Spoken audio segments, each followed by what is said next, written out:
més enllà de fer neteja, no? O sigui, la meva feina va més enllà, vull dir, tu vas al domicili i te trobes moltes vegades amb gent gran que està molt sola, que la seva família per el que sigui no pot anar a veure'ls com voldrien, i llavors aquestes persones sí que necessiten que algú vagi a casa seva, parlar, que els escoltis,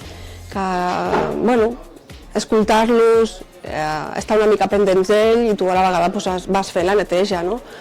A vegades no és fàcil fer les dues coses. Cada usuari també és molt diferent i t'has d'anar adaptant a cada usuari el que necessita, no tots necessiten el mateix, està clar, i en aquesta adaptació és el gran repte diari de la meva feina. A vegades sí que és veritat, no? Que és un sector que potser està una mica, perquè no es valora, però jo quan entro al domicili i veig a la persona que et rep amb un somriure, l'altre s'oblida totalment. Estic fent una formació a través del campus i molt contenta, molt agraïda que ara em doni aquesta oportunitat de poder fer la formació. És un pas endavant per mi, per la meva formació, per la il·lusió també per poder, perquè no, aprendre, viure situacions noves, un canvi laboral que sempre va bé, i així d'aquesta manera també poder ajudar les persones d'una altra manera i amb moltes ganes, i això evidentment t'empodera.